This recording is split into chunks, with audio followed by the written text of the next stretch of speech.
I scooch up and wrap around and grab. And I'll use my other hand. Okay, so this is gonna be transferring in and out of a car, along with a brief talk about how to find a car that works, or like what generally to look for. So here I have a Subaru Forester, and Subarus,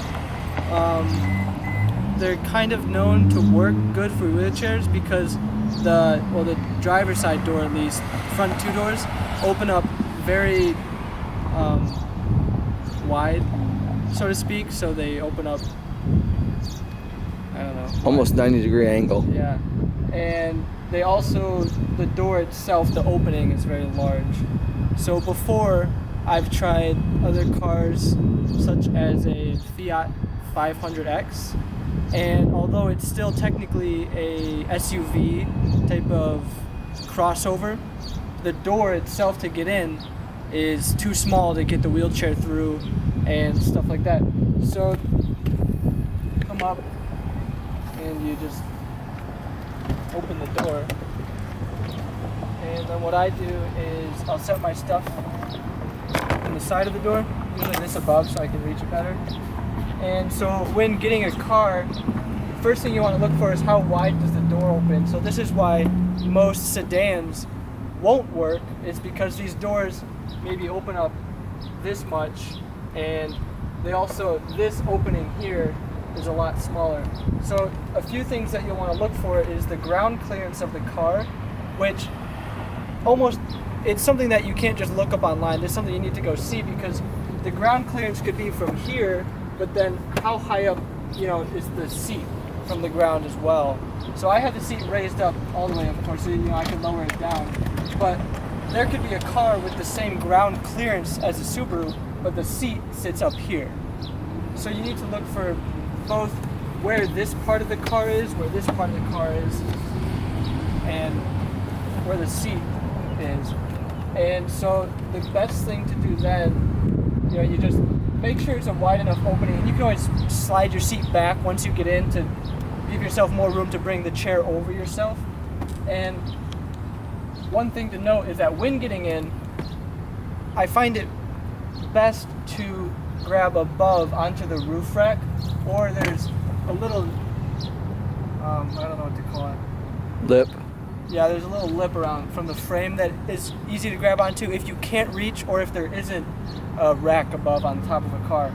And I do not advise grabbing onto the handlebar in here, because it will break off after a couple times.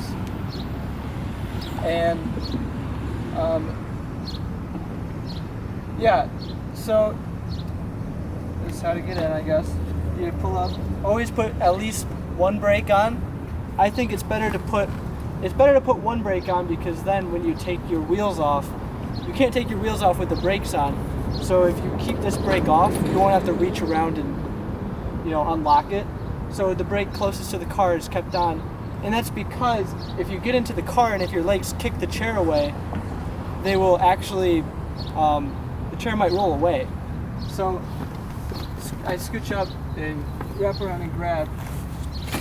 And I'll use my other hand to push off the seat, to kind of push away from the seat, so that when I pull myself up, I can pull myself up and against the chair, and then get in. And just bring your legs in anyway, and come on closer here. And so seat here is for any person to sit in, but then I can't get my chair. I always put my chair, it's easier to move the chair into the back seat rather than above your body in front of the wheel and then kind of awkwardly get it fitted into the seat.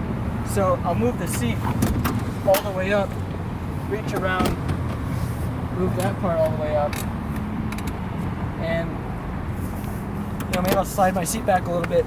And this is the easiest way, and I'm assuming if you don't have help here, if you're trying to get into the car, but if you do ever have someone helping you, this is also an easy way for someone to help disassemble your chair.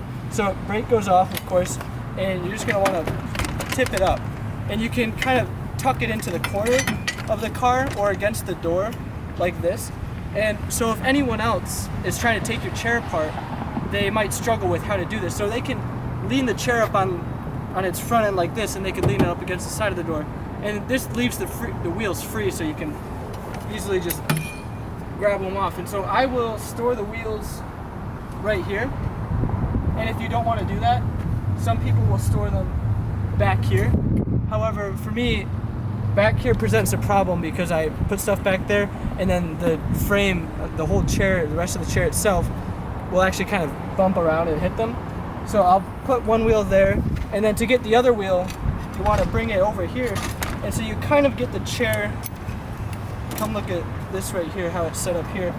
And this, as you can see, it'll scratch up. So some people will have a little towel or a little rubber mat that they lay over, but I don't, just because principle.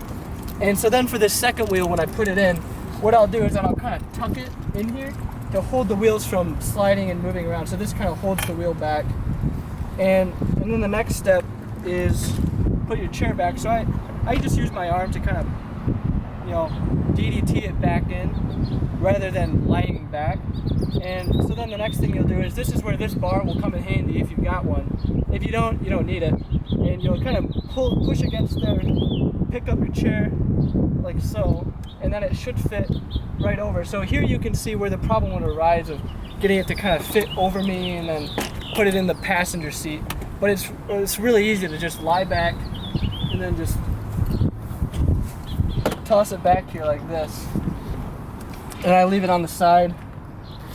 If you plan on having passengers, you may struggle, and you can just sit it upright, so the wheels are down there and everything. But if you're planning on having passengers, they can always put it in the trunk, something like that.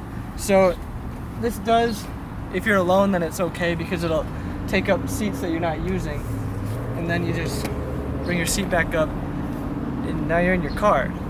And so some main things, I guess, when you're looking into a car is this opening here. Is it wide enough that you can easily maneuver your chair in? Or if maybe if you're limited to getting a car, you just make it work. Because, the chair is 90 degrees, it's, like a L shape. So you can always weasel it in. And so then next, you're done driving, you're parking, you want to get out. You lay it back, and you don't have to lean all the way back. Like I'm sitting up a little bit here. And so then I'll pull up against the edge of the car here. And then I'll use my arm here to kind of pull myself up off the frame. And having core control helps. Otherwise, you really do want to be able to use your arm to pull forward. And then you do the exact thing in reverse. So you'll start with the chair sideways. And this is particularly good because otherwise, if you put this wheel on first, then you'll have to reach around to put that wheel on, and you could fall out. So you're gonna want to lean the chair up against here. You grab the wheel, and then this, if you care about which wheel goes on which side, this keeps them identical to how you had it. So slide that one on, then you can just pull that one out, grab the other one, slide that back on, and then you pull it down, lock it, and there you go. And so then getting back out, and this is one thing that's nice about getting a car that's a little bit larger compared to an SUV or compared to a sedan, is when you have a sedan or any lower car, you have to transfer the normal transfer that you would do to a level surface. So you, one hand on the chair, one hand on the seat, and you just gotta slide your body over.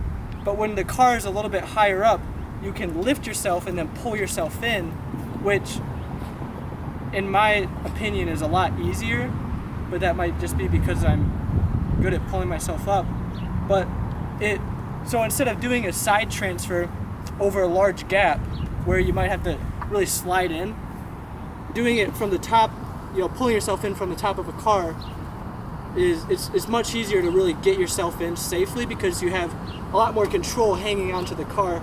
And then when you get out, it's a lot easier of a transfer as well because you're just kind of controlling yourself to fall into the chair, so to speak, rather than another big gap side transfer.